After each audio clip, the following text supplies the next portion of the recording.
Usa ka pagtuo, usa ka tingog, usa ka katawhan.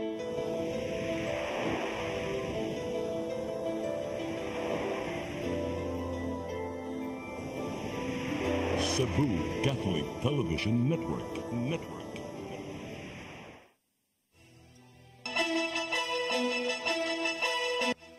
Uluhan sa mga balita sa Sayri 47. Dulaan 200 ka mga armas de fuego na sakmit sa kapulisan sa probinsya sa Sugbo.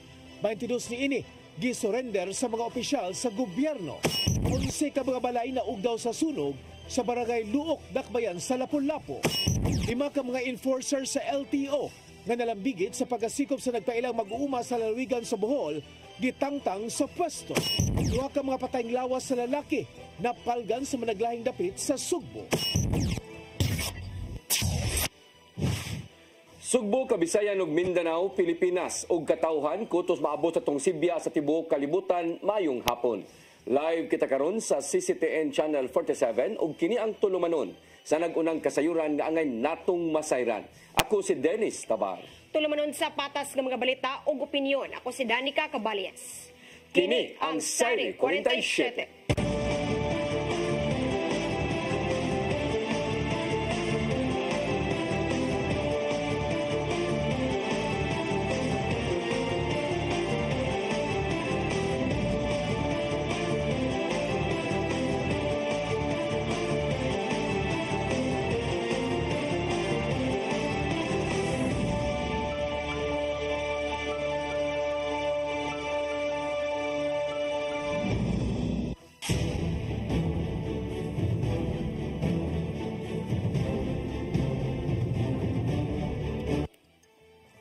Ug karon sa kumpletong detalye sa atong mga balita, dulaan 200 ka mga tag-as ug mugbo nga kalibre sa armas nasakmit sa kapulisan sa probinsya sa Sugbo.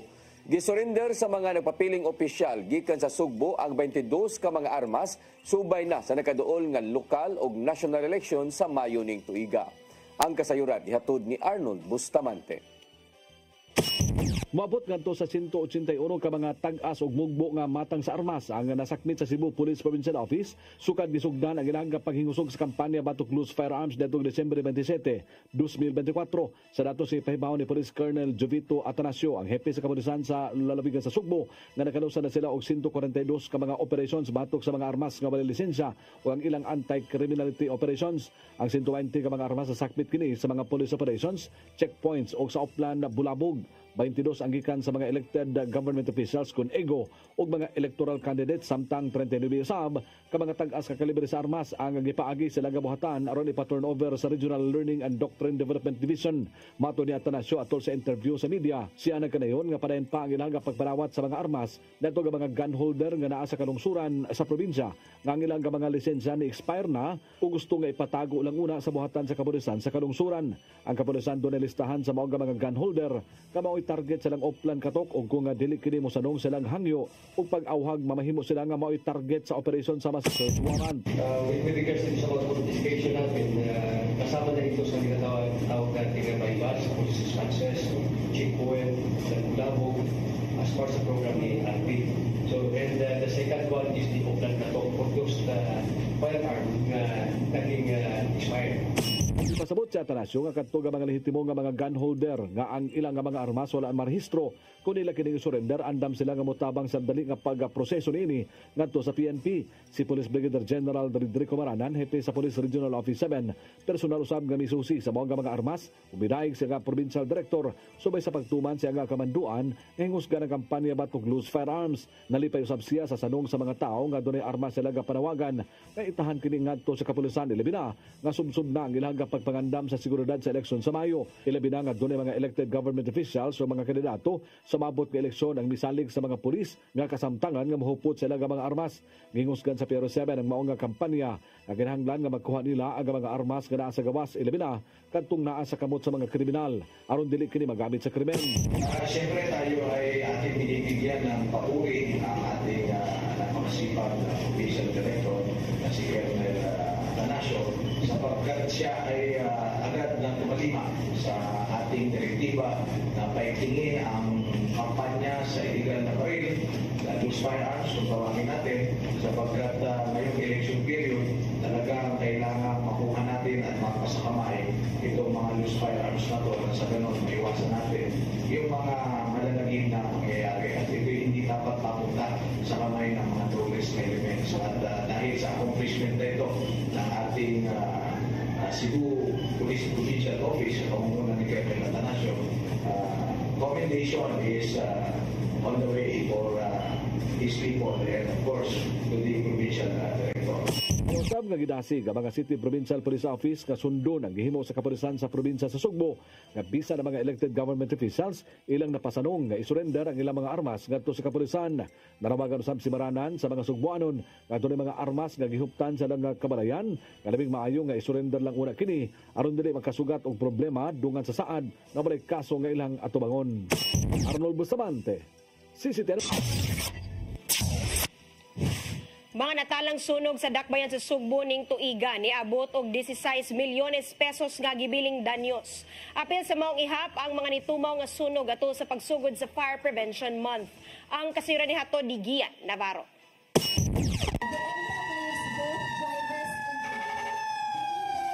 Ato sa pagsugod sa Fire Prevention Month, nimbuan sa Marso, niulbo ang managlaing mga insidente sa sunog sa dakbayan sa Sugbo. Netong Domingo sa kadlawon, natugaw sa pagkatulog ang libuan ka mga nanimuyo sa Sitio Napa, Barangay Mambaling tungod sa dakong kayo sa ilang dapit. Nagsugod kini gikan sa panimay nilang Jorani Daumani og daling ni kaylap ngadto sa kapin usa ka gatos ka mga balay nga puro sinimo sa light materials. Kapin 1.5 billion pesos ang gibiling danyos og gisusi pa ang hinungdan. Pagkalabay sa pipila ka oras, girespondihan sa mga bombero ang pagkasunog sa usa ka establishmento sa South Road Properties sa Susamang Dakbayan. Milanat nga to sa dulano sa ka oras ang pagkumbati sa kabomberohan aron lang kini mapaong. Moabot na sa 2.8 billion pesos ang natalang danyos sa palibot. Sa ihap gikan sa Cebu City Fire Office, ana-ana sa kapin 16 milyones pesos ang gibana-banang danyos gikan sa kapin 50 ka mga insidente sa sunog ning tuiga. Mga istruktura ang kadaghanan sa mga naapektuhan tungod sa mga insidente. Sumapa ni SFO2 Wendell Villanueva nga ang numero 1 hinungdan sa sunog mao ang kakulian sa linya sa kuryente. First 2 months pa lang sa 2025, doon na nakita itong paggunod sa mga fire incidents, which is a good indication that our effort, our endeavors sa Bureau of Fire Protection sa Cebu City Fire Station ni work siya. Ang itambag siya sa katawhan nga magpatabang sa mga lisensyadong electrician aron magpahiling kung maayo pa ba ang linya sa kuryente. Likayan una ang octopus connection sa mga saksakan aron dili usab mag-overloading. Dagan na to ni tangkilik pag mga substandard nga mga appliances, no? Nga mapalit na to, barato ra kayo. Pila naman kabok siling pan nga atong ipanglabay sa likod sa tumbalay kay nangadaot. Nya dali ra kay mo init. Aron mapakita ang kaandam, gipakita sa mga sakop sa Cebu City Fire Office o BFP7 unsaon pagresponde sa bangga sa dalan nga may resulta usab sa sunog. Gipakita nila sa mga nanambong ato sa opening salvo sa Fire Prevention Month ang mga kaymanan o mismong procedure sa pagtubag sa mga alarma. Aron ipatigbabaw sa kanunay ang kaluwasan sa mga mabiktima. Pagkaron ato ni kuan paningkamuton nga muminus ang mga fire incidents for the month of March ug sa mga umabot pang mga buwan. Navarro, CCTN News. 11 ka panimay ang naugdaw sa Barangay Luok, Dakbayan sa Lapu-Lapu human sa nitabong sunog ngadtong Marso 1 sa unang adlaw sa pagtimaan sa Fire Prevention Month. Nagpiti-piti nga kuryente moy usa sa gitan-aw nga hinungdan sa sunog. Ang kasayuran ihatod ni Crystal Joy Fillerca. Moabot sa 11 ka panimay ang naugdaw, samtang 7 ang na-partially damage sa nahitabong sunog sa Purok Yellow Bell, Barangay Luok sa Dakbayan sa Lapu-Lapu nga nakalanat og hapit usa ka oras ni adtong Marso 1 sa unang adlaw sa pagtimaan sa Fire Prevention Month. Ang maong sunog ni Ulbo alauna 32 sa hapon nga nagsugod sa second floor sa panimalay ni Jose Ikong apan kasamtangang giabangan ni Ramon ug Virgie Abadis. Na fire control ang maong sunog paglabay sa 30 minuto sukad kini ni Ulbo ug hingpit kining napaong pagka alas 2:28 sa hapon.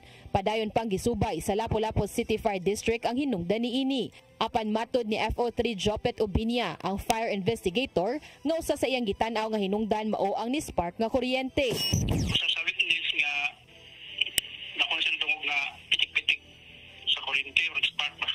Dayon gawa sa niya mismo ang nagabang nga ng balay si Kuan, si Abadjin na naslaslingan pag nagabantay kuno ata gayon na nakabantay nga nay kuryente nga pitik-pitik sa kuryente. Wala ray natalang naangol o nakala sa mong sunog ang Lapu-Lapu City Fire District. Samtang sa datos sa City Social Welfare and Development Office, moabot sa 122 ka mga individual ang naapektuhan ug kasamtangan silang nagpuyo sa Look National High School Gym nga mauunay gihimo nga evacuation center.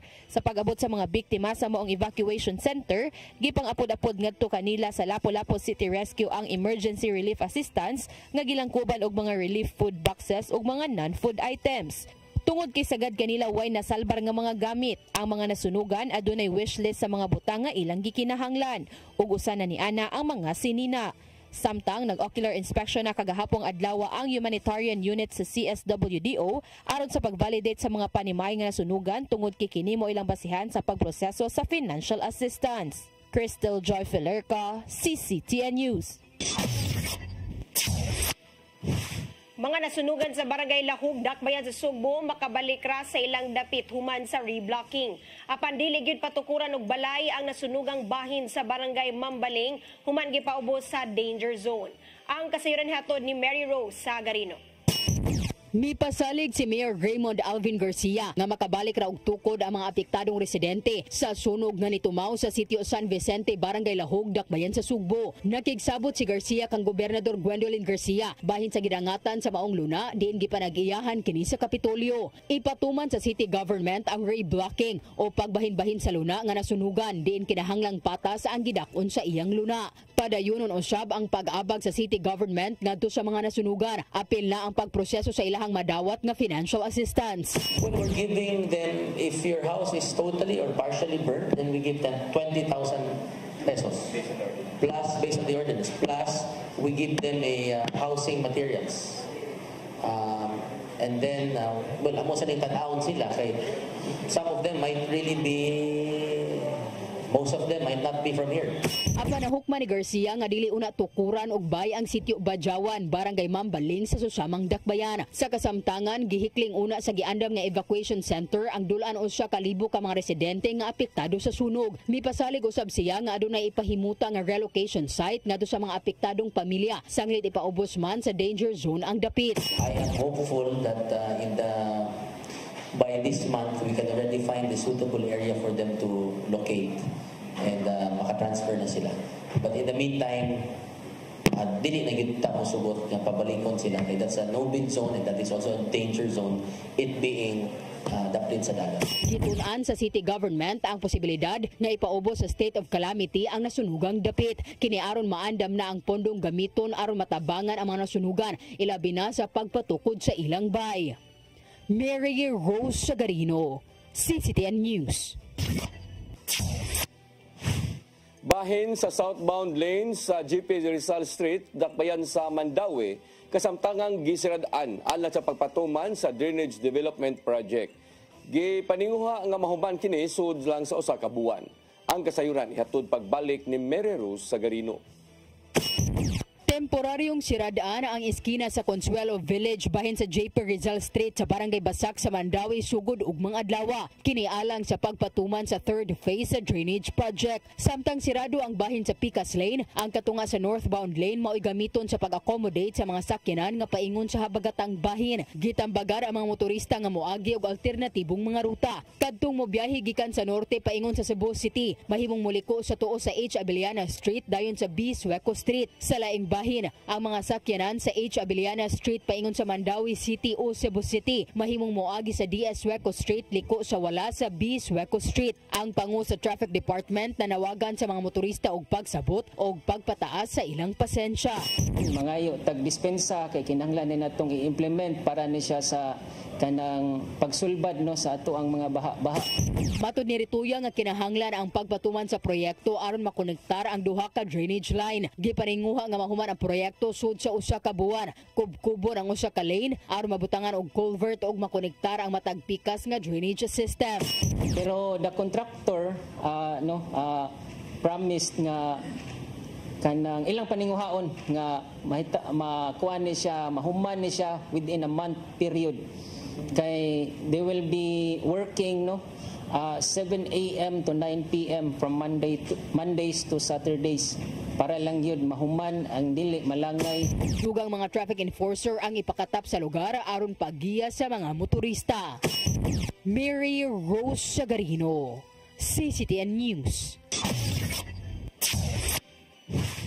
Sugdan sa dili madugay sa Cebu City Government ang pagkubkob ilawom sa yuta sa pipila ka bahin sa Dakbayan aron ilubong ang mga cable wires. Gipaygayon na groundbreaking ceremony sa underground installation sa mga kable sa palibot sa Cebu City Hall. Usa ang Plaza Sugbo sa mga heritage area sa Dakbayan diin kinahanglang ilubong ilawom sa yuta ang mga linya gikan sa mga telecommunication company. Matod ni Mayor Raymond Alvin Garcia nga kabahin kini sa tinguha sa syudad aron maminusan pa ang mga nagkagubot nga linya sa kuryente ug internet ibabaw sa karsada. Nasayrang gipaubos sa public-private partnership ang pagpatuman sa maong proyekto.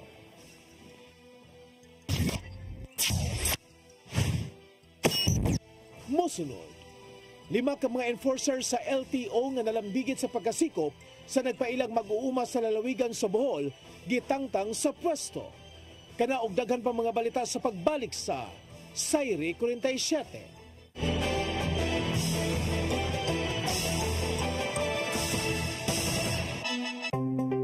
Discover the beauty of the Philippines.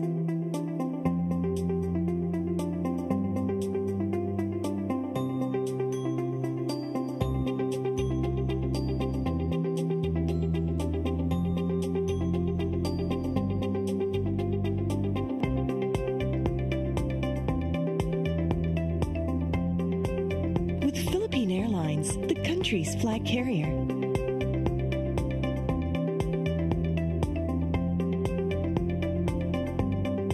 The airline that lets you feel the warmth of the nation.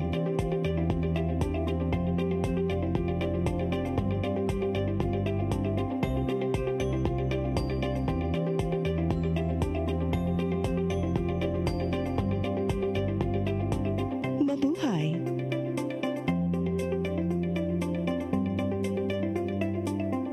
Kaiba sa mga politiko, matagal nang ginagawa ni Ariel Querubin ang ipaglaban tayo. Kahit sariling buhay inaalay. Ngayon, iba ang laban. Pero tuloy ang misyon ni Ariel Querubin, ang ipaglaban tayo. Kung medalya ang sukatan at hindi pera, si Ariel Querubin ang ating bayani na karapat-dapat sa Senado. Pag may Ariel Querubin sa Senado, may bayani tayo sigurado. It was 1962, I am already 42. Nakagrato siyang kano nga ang height 6 feet 2. Max Orban, na tao midako sa Subo, nakahuman og high school sa University of Southern Philippines ug mikuhag machinery course sa Cebu School of Arts and Trade. Mas nailhan sa iyang mga awit na pasiaw. Apan si Max Orban nagsugod isip usa ka seryosong mga awit niadtong 1960s. Carmela, dungga kining nagsabi, kay dadon ko ikaw sa himaya dayo. Bukalista sa usa ka banda ug mitukaw sa Japan, Vietnam ug uban pang nasod. Hangtod karon si Max Orban padayong milingaw sa mga mahiligon sa novelty songs. Apan wa niya talikti ang una niyang gugma, ang harana. Max Urban, Garbo sa Sugbo. Subuano ni. Pagkatahon mo ang magasud kong kanimo daway kabuon. Ang kinabuhi puno sa hagit. Sumpila ka, Dria! Ay, pag-inarte! Pagdita ka! Puno sa pangutana. Bata pa gani ka tayo? Nagpuyab-puyab na ka? Kinsa man ako ang masakitin nato din ay karon na kinsa! Kung si buti mo'y pasabot na di. Puno sa luha. Pagpili pa, ako nga imong anak o kanay imong mga babae. Kasuko. Yung nato pa. Kaluoy tang kali Papa. Apan bisan mangit-ngit pa ang imong kalibutan, aduna pa'y nagpahiping kahayag. Aduna ka pa'y kasumbungan. Mga lamang hanap na. Dear Tatay, Tunog na unlod na. Nganong handun na. Wailaing paagi aron masabtan nato ang Biblia. Kinahanglan nga doon na tayo relasyon kang Jesus. Hangtod sa layan natong panaguban, kagang salamat. Shalom. Tunog na unlod na.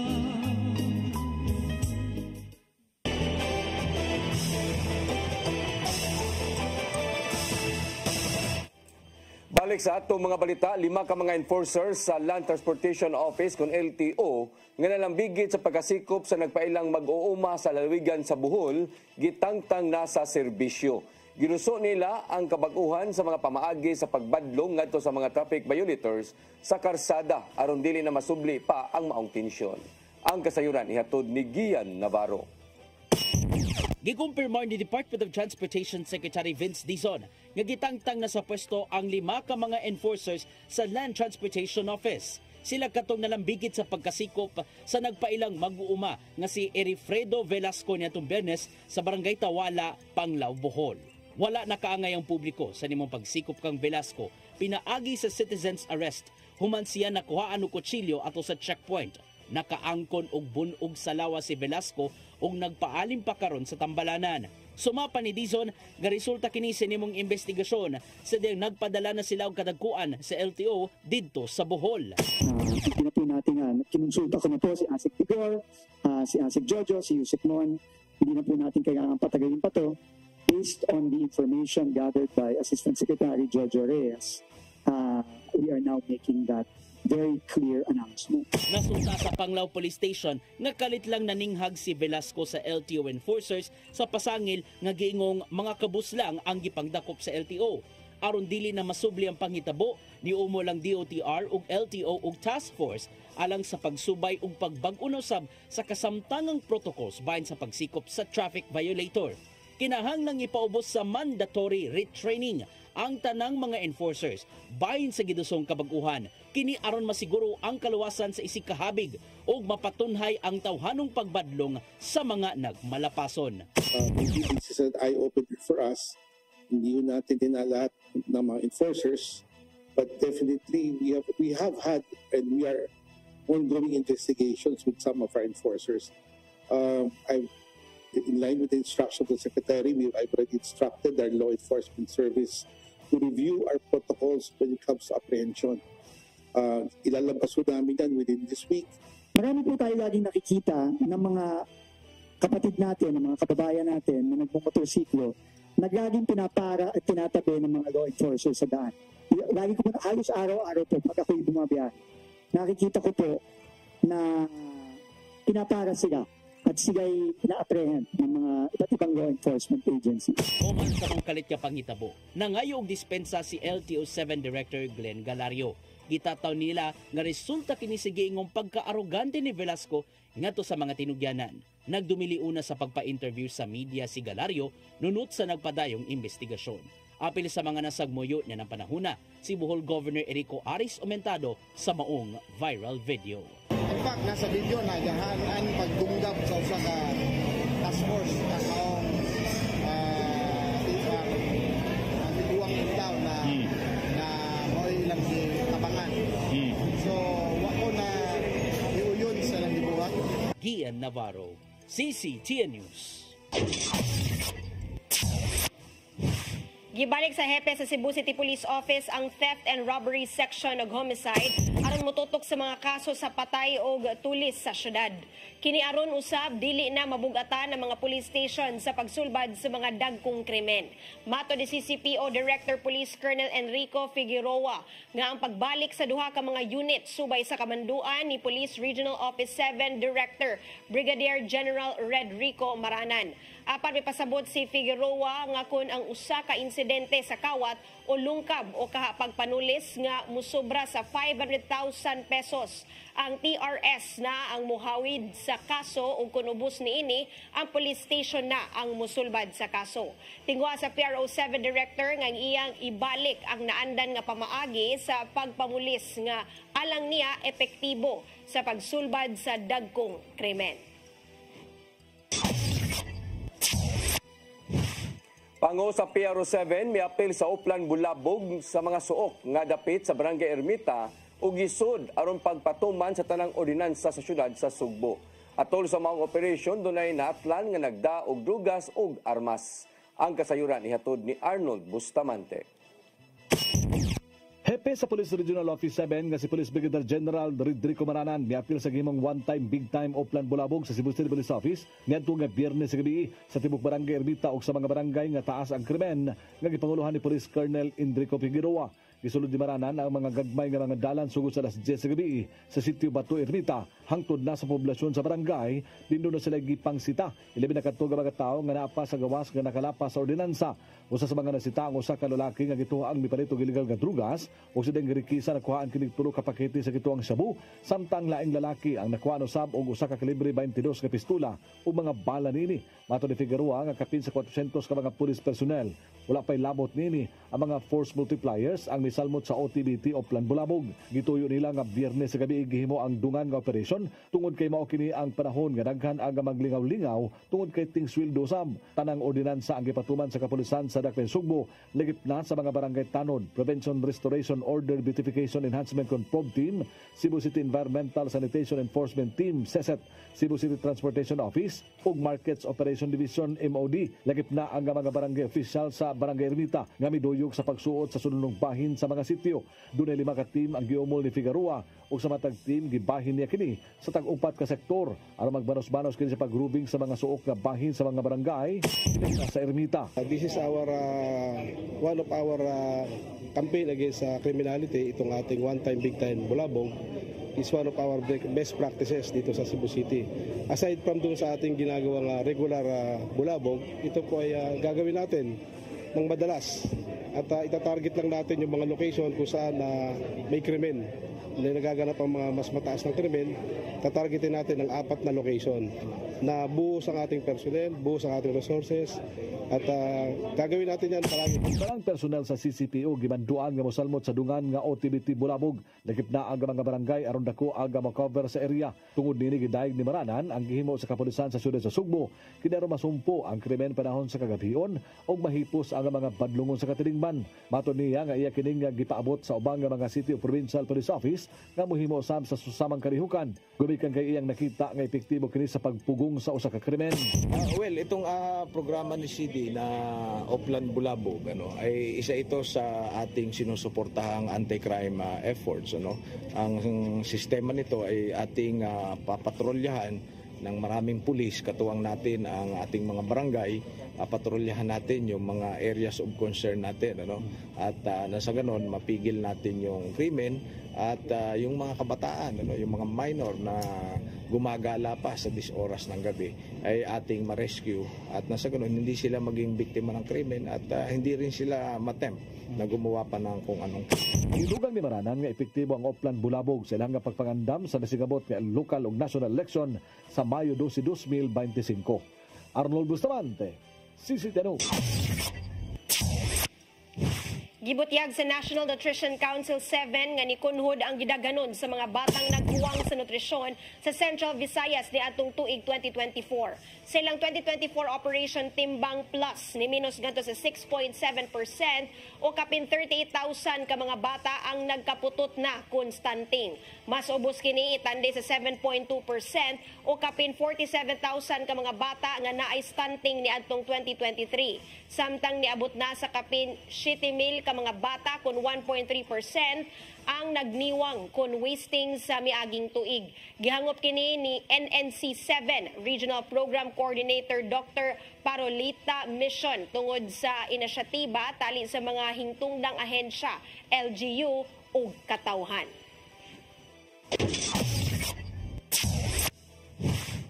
Gisaulog kaganinang buntag sa syudad sa Mandawi ang paglusad sa Women's Month. Gipahigayon sa Mandawi City Hall ground ang display sa mga nagkadayang produkto gikan sa nagkadayang mga kooperatiba o women's association sa nagkadayang mga lagutmon o tanon o guban pang mga agricultural byproducts nga mahimong mapalit sa ubos nga presyo. Ang display sa mga baligya bulungtad pa hangtod ugma sa udto. Ang kalihukan gipangunayan sa Department of Agriculture dinhi sa Region 7 sa papakig-alayon usab sa kagamhanan sa syudad sa Mandawi.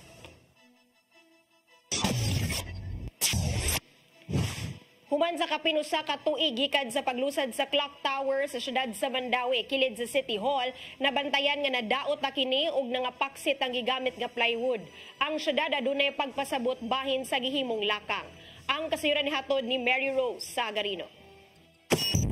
Enero tuig 2024, atol sa pagsugat sa bagong tuig, dungan nga gilusad sa syudad sa Mandawi ang ilang clock tower. Bongga nga gipahigayon ang New Year countdown nga giubanan sa fireworks display ngadto sa bahin sa clock tower nga gikonsidera nga bagong landmark sa syudad. Human sa kapin usa ka tuig, nabantayan nga nadaot na kini og ang plywood nga gamit na nga paksit. Apan gipasabot ni Attorney Jamal James Kalipayan, ang city administrator, nga usa lang kini ka mock-up o sample structure og dili pa mao ang permanente. Hindi na siya mao ang tinuod. Pakit-on mo na mo sa kuan sa kanang design o niya sa tinuod yun. More or less parehas na, pero ang materials nga nakabutang dito is permanent na gyud siya nga materials for building dito.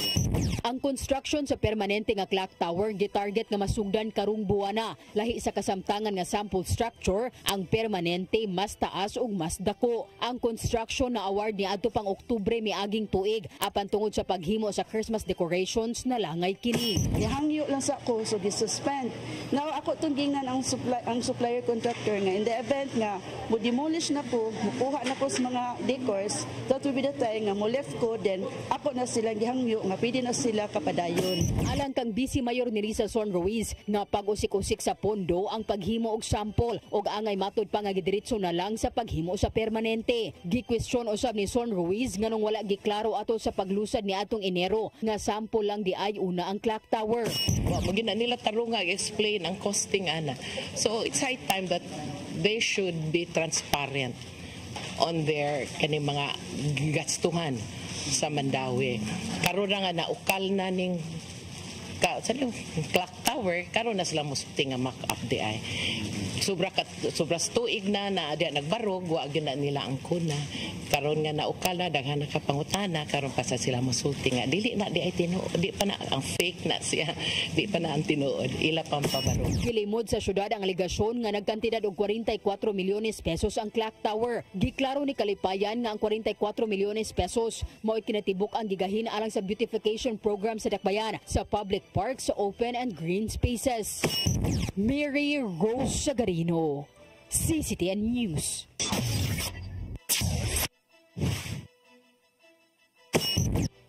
Mosunod, duha ka mga patayng lawas sa lalaki na palgan sa managlahing dapit sa Sugbo. Kanaog daghan pa mga balita sa pagbalik sa Sayri 47.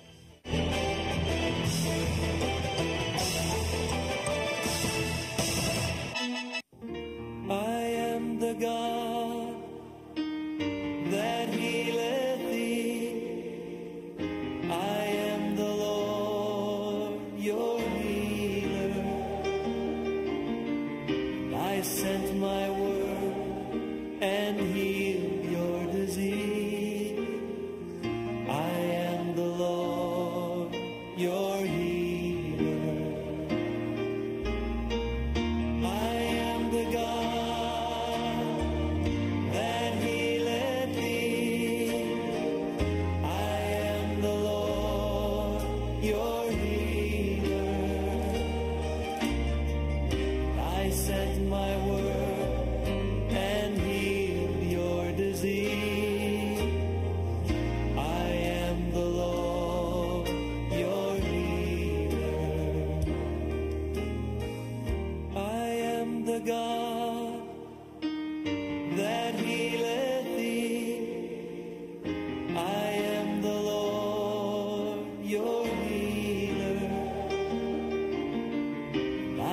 with my word and heal your disease.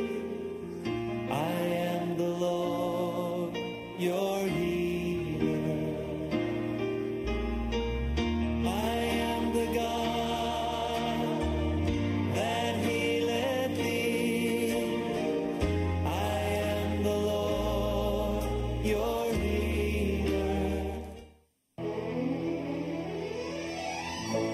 The day you came along with your songs, my heart began to sing, dear. A million thanks to you, my love. Pilita Corrales, natao sa siyudad sa Subo ug nagtungha sa Kolehiyo de la Immaculada Concepcion ug sa usa ka finishing school for music sa Spain. Sa hamubong pagpuyo sa Australia, si Pilita mo'y unang babaeng nalakip sa Australian pop chart sa iyang recording Come Closer to Me. Siya gibunyagan sa titulong usa sa Grand Dames of Victorian Radio and Television. Gani, usa ka karsada sa Victoria, inganlan og Pilita Corrales. Sa iyang pagbalik sa Pilipinas, daling misulbong ang iyang ngan sa natad sa pelikula, entablado, recording, radio ug television. Ang iyang TV program, An Evening with Pilita, usa ka multi-awarded TV program sa iyang panahon. Ang iyang signature song, A Million Thanks to You, gihubad sa 7 ka pinulungan. Siya mo'y front act sa concert sa The Beatles sa Araneta Coliseum. Siya mo'y unang Pilipinang miawit sa Caesar's Palace. Pilita Corrales, Asia's Queen of Songs. Garbo sa Subo. Subuano ni. A million thanks to you, my love.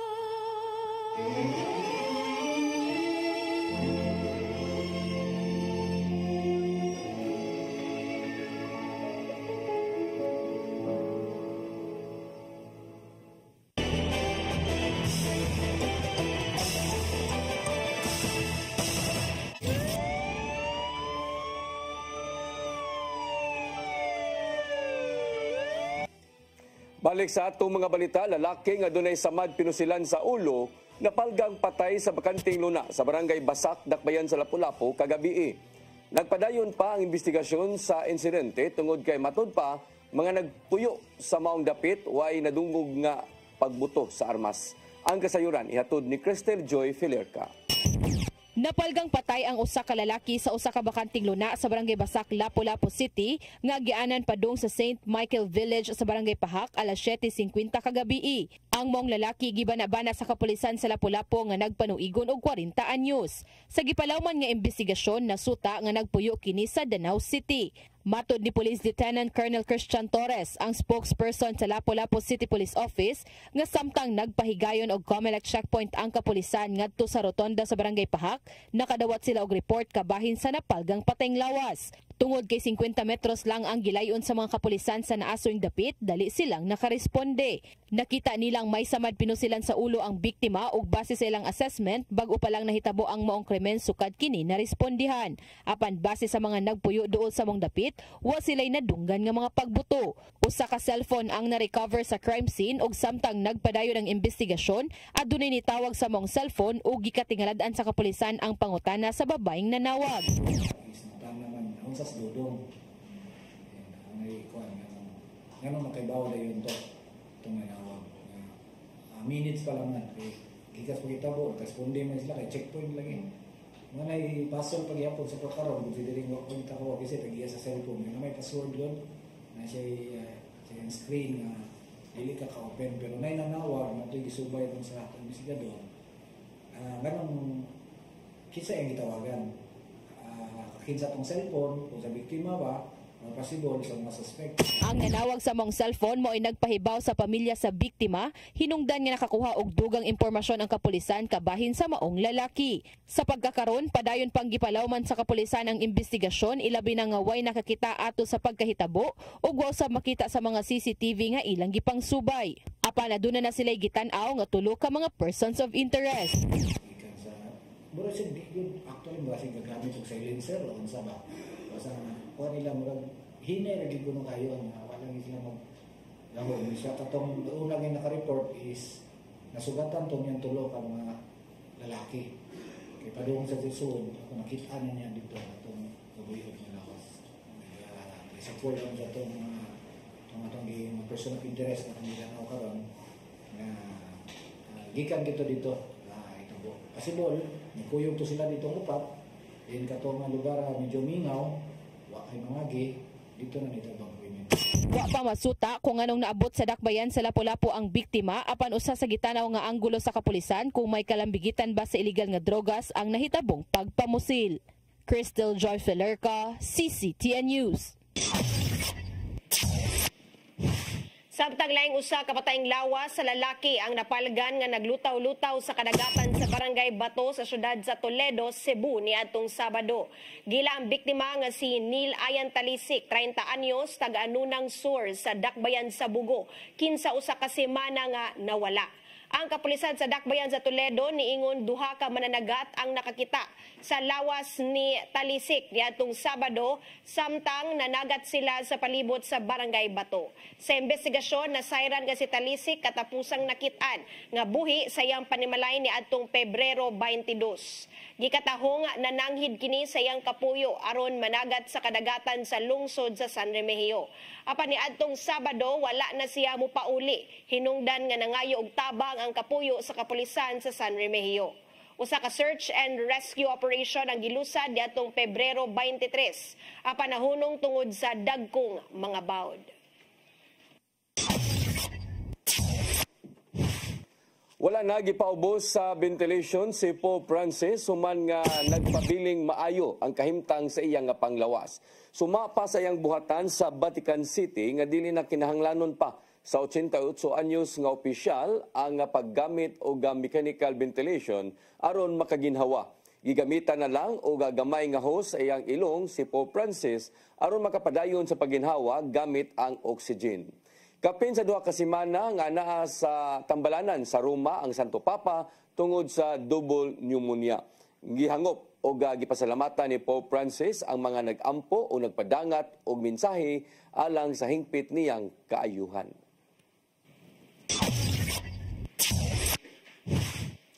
Mao kadtong naglangkob sa atong mga balita sa Sayre 47, ako si Dennis Tabar. Ako si Danica Caballes, sangtod ugma sa inyong paboritong tulumanon. Sayre 47.